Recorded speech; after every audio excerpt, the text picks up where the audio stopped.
Good morning and welcome to More Tea Minister. My name is Ian. Today I am looking at a second review of a Wenshan Baozhong. This is Wenshan Baozhong from Eco Cha, who we've looked at I think once before with our roasted jade oolong. This one is specifically from Pinglin, one of the districts that make up what's called the Wenshan area, and it's another classic one. The classic area from which Wenshan Baozhongs hail.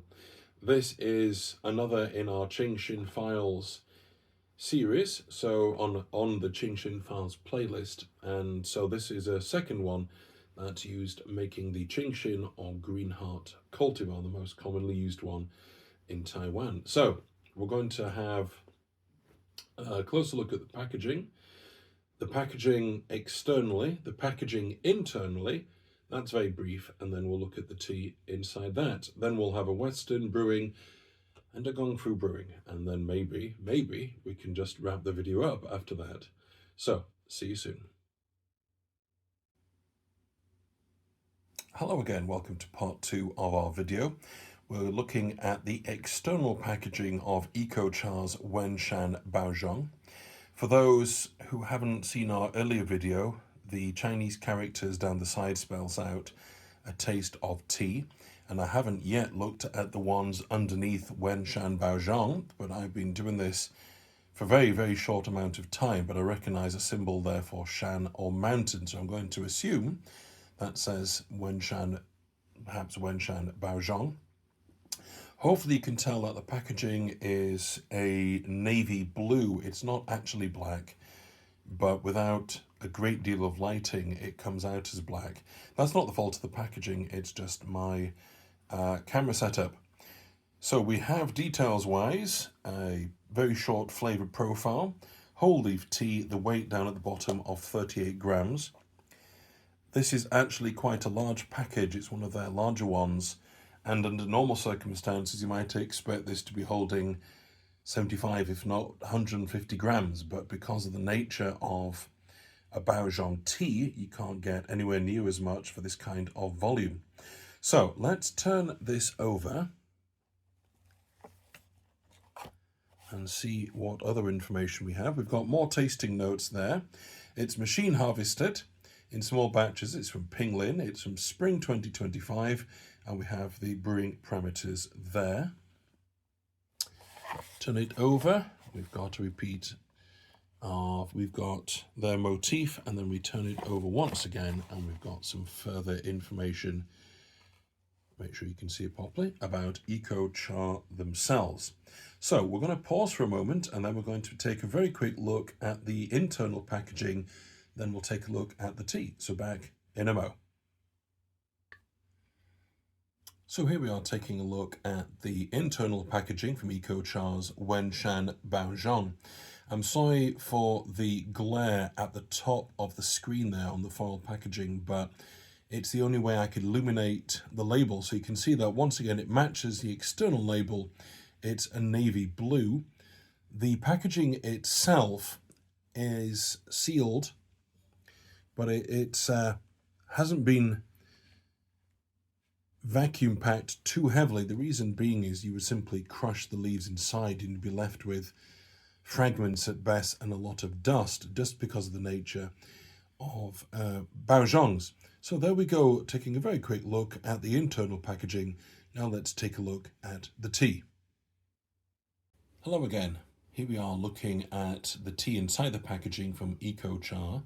This is their Wenshan Baozhong, their spring 2025 harvest. The tea is pretty much as you're seeing it. The leaves are pretty large and predominantly dark green. However, especially where my lighting, which isn't particularly good, is pointing out there are some lighter green elements, I'm actually going to try and provide a little bit of extra light around the other side here and see if that makes anything look lighter green. You're getting a fairly faithful view of the tea leaves from on the camera. They're fairly large leaves, they're twisted, not rolled obviously, mostly dark green, a nice forest green, I would say, with some lighter portions. The smell is very intense. It's very vegetal, very fresh, very floral, I would say. So I'm very much looking forward to sampling this tea. Back in a mo. Hello again and welcome to our Western brewing and tasting of Eco Char's Wenshan Baozhong. As always, the tea is pre-steeped and pre-strained in our teapot here, kept warm in it cosy. The parameters are the standard 1 gram of tea to 100 mils. It's 80 degrees centigrade and we've steeped it for 3 minutes. This is a set of parameters that I found on some other web vendors' websites and elsewhere. So let's get to our tasting.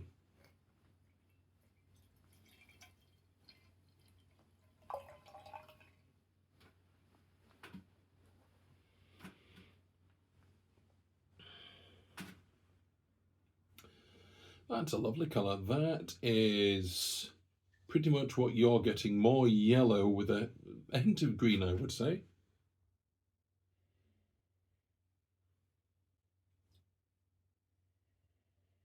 It's vegetal, it's sweet, definitely floral, very well balanced, and unsurprisingly 80 degrees, quite subtle, but not insipid. I think that's an important distinction to make. Let's try the tasting.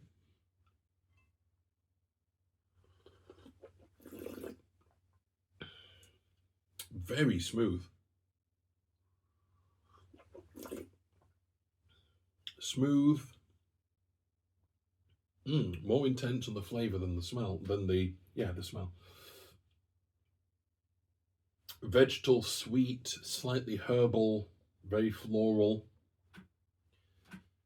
almost creamy. I don't mean in a mouthfeel sense, I just mean perhaps it's the smoothness. I think the smoothness and this particular kind of floral vegetal note makes it taste creamy.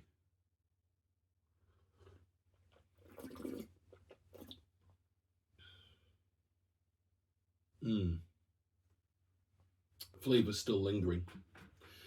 This is what I noticed with the Curious Tea one as well. I keep thinking, surely at such a low temperature, when everything is subtle and well-rounded, that the flavour is going to drop off, but it really hasn't.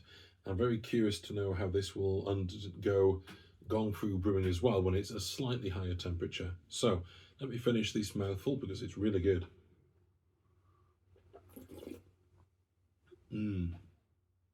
That herbal quality really adds something to it as well. So let's move on to our Gongfu brewing and our final summary. See you in a moment. Hello and welcome to the next part of our video.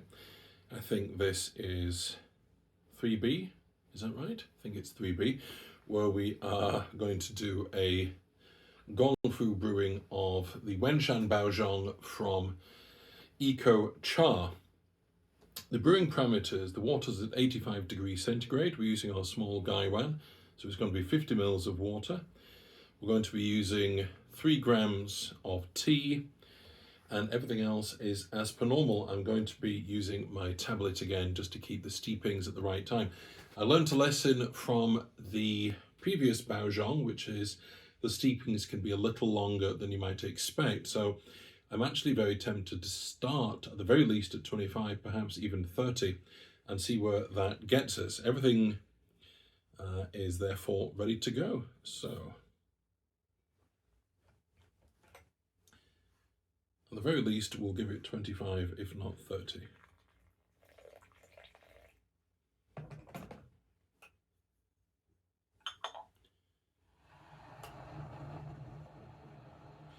I hope I've kind of mentioned before, thinking about that lesson learned from the previous tea.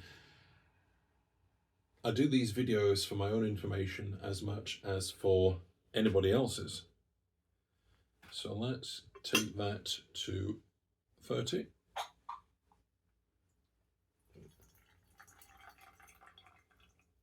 Even if I have to do 30, 35 and 35, something like that, that's fine.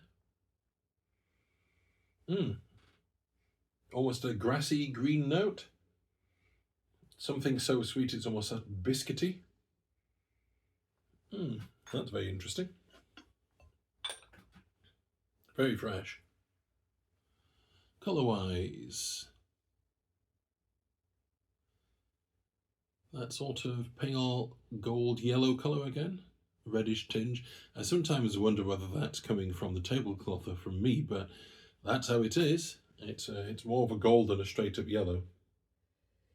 Yeah, on the nose, some herbs, it's a lot of freshness, little bit of floral, relatively subtle, but the leaves aren't fully hydrated yet.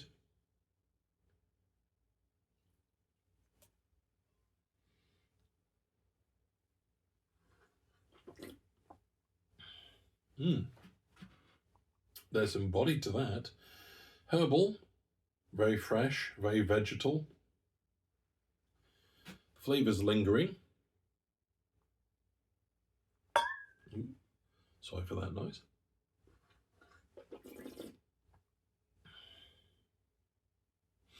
It's got that kind of buttery note as well. That's really good. Still, the flavour is not lingering too long, which makes me wonder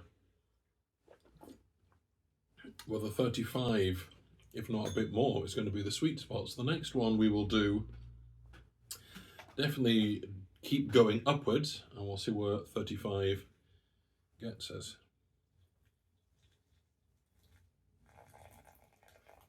And we'll take a look at the leaves at that point as well and see how steeped they are.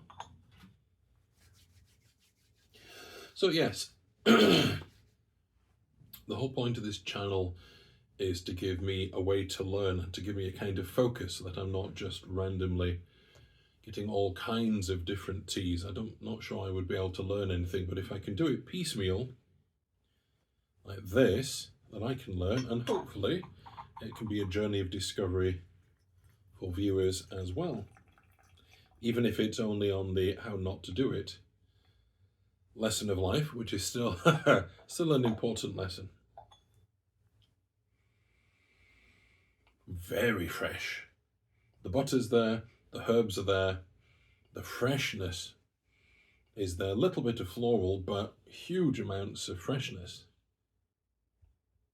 Let's take a look at those leaves. They're getting there, but they're not fully hydrated yet. Let's see if I can get you some light on them. There you go, I think that's better. You might be able to tell they're pretty much the way there, but not fully. Yeah, buttered greens with freshness. That gold colour again.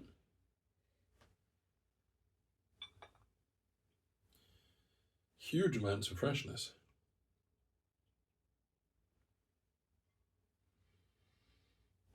Freshness, bit of sweetness on the cup.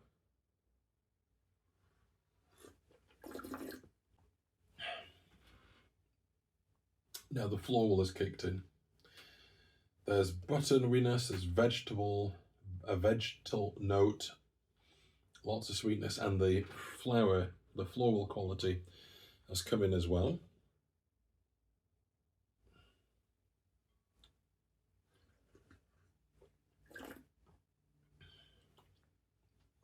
Oh yeah, that's a great combination. And the flavour is definitely lingering for longer. So we're going to push that to 40 and see where that gets us.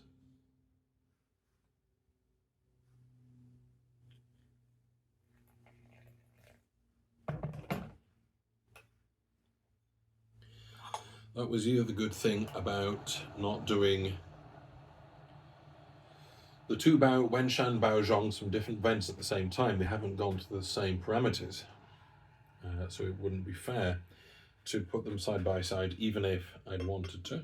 Anyway, I don't think we need to obsess too much about that. I've just enjoyed drinking some Baozhongs. It's not a bad way to spend part of a morning. Okay, coming up to 40 seconds. There we go.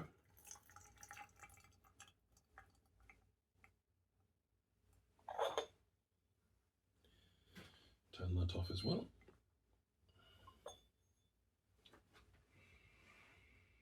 Lots of freshness, floral, only a little bit of the butter, still a bit herbal.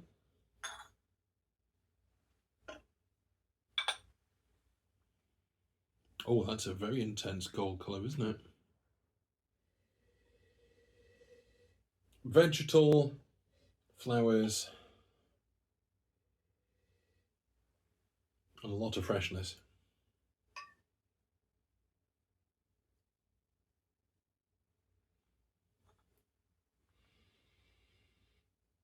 Sweetness and freshness on the cup.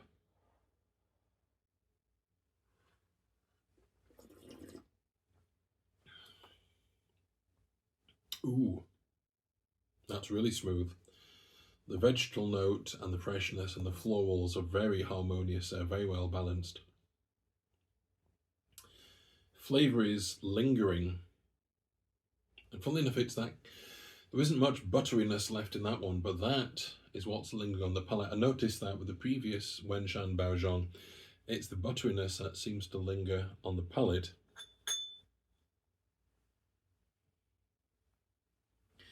I'd say those leaves are pretty much steeped now, although you could possibly get at least one more steeping out of it, but in the interest of time, we are going to keep it there. Going to be greedy and finish this.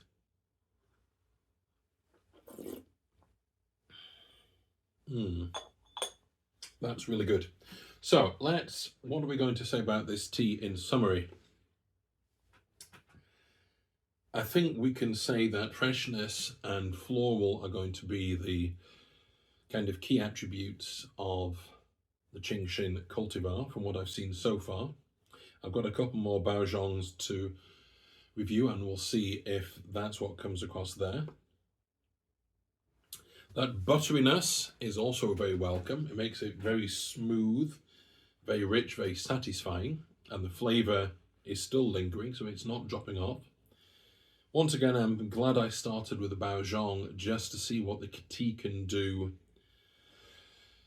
Absolutely no bells and whistles. How is the tea at a minimum oxidation? And we're going to be seeing throughout this series of the Qingshin files, what's it like in different terroirs, different times of year, different degrees of oxidation, and if memory serves, some degrees of roasting as well.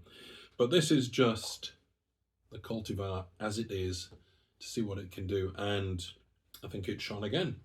So once again, this is easy to get hold of, Wenshan Baozhong. There's a lot to Baozhongs as well, but if you want it to be Qingshin, although confusingly you can get Baozhongs from Pinglin that do use other cultivars, because of course, although there are lots of them readily available, it would be impolite not to suggest that if you've liked what you've heard about this version, that you see if you can get it from EcoChar first.